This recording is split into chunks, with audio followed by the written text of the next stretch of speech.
Saudara-saudaraku yang terkasih, hari ini gereja merayakan pesta Santa Teresia Kecil atau Santa Teresia dari kanak-kanak Yesus dan wajah kudus, atau juga dikenal sebagai Santa Teresia dari Lisieux.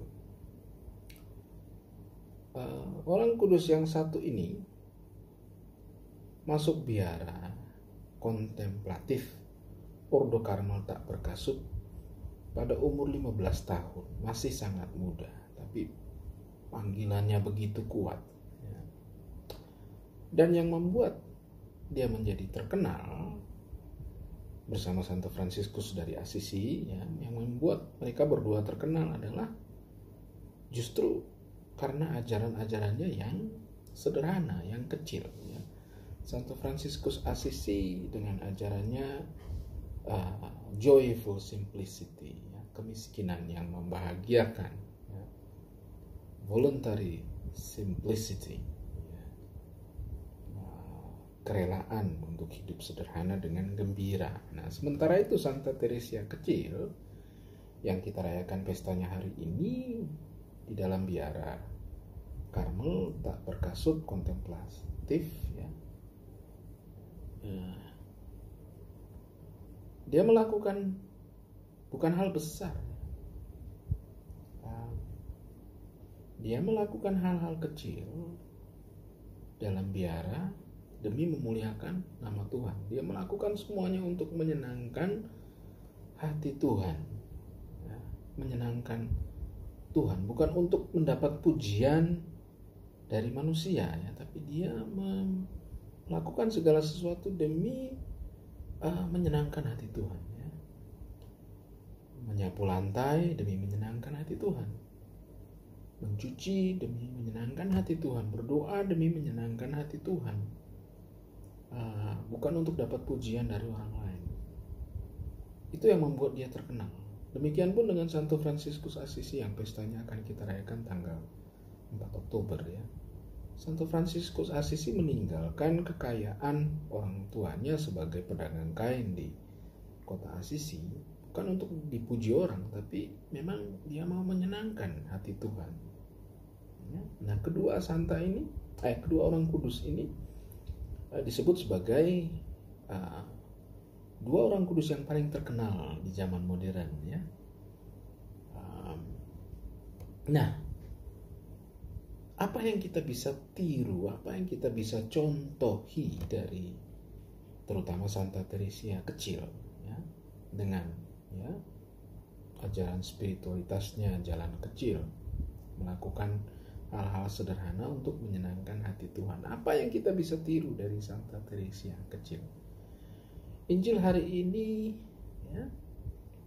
Yesus menekankan bahwa kalau mau jadi terkenal, terbesar dalam kerajaan surga, siapa yang mau jadi terkenal dalam kerajaan surga? Susahnya minta ampun. Tapi Yesus bilang gampang, caranya bertobat dan menjadi seperti anak kecil. Seperti anak kecil, bukan kekanak-kanakan.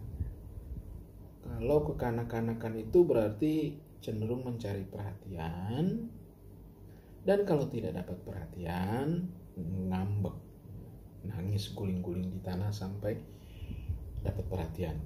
Nah, pengikut Kristus bukan seperti kekanak-kanakan, bukan kekanak-kanakan, tapi seperti anak kecil, yaitu melakukan hal sederhana untuk menyenangkan hati Tuhan. Nah, marilah kita lihat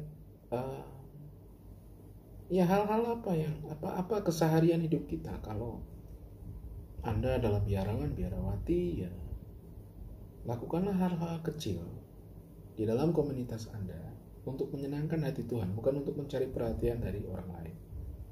Sebagai imam, saya mau juga dikenal orang karena khotbahnya bagus, pengajarannya bagus,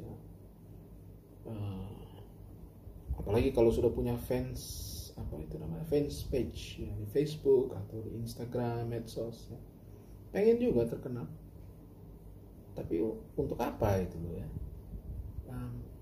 Karena menjadi imam ya mestinya tujuan utama adalah untuk menyenangkan hati Tuhan, bukan untuk supaya dipuji orang, ya. Untuk menaikkan status sosial, ya.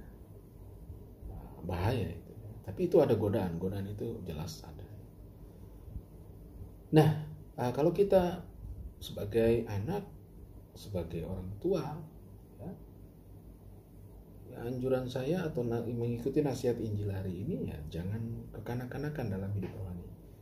Ya, jangan menjadi pengikut Kristus, ya, supaya dipuji orang, ke gereja supaya dipuji orang, merayakan sakramen-sakramen gereja supaya dipuji orang, pelayanan dalam gereja supaya dipuji orang. Wah, bahaya itu. Nanti kalau dapat tantangan satu kali atau tidak dapat perhatian, tidak dapat pujian dari orang, berarti sudah nggak percaya Tuhan lagi, ya, lari dari gereja dan sebagainya. Nah, saya kira ini khusus untuk anak-anak muda, ya, generasi milenial yang labil ini, ya, yang suka mencari perhatian, ya, dari sesama.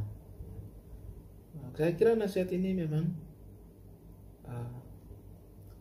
aktual, tetap aktual, ya.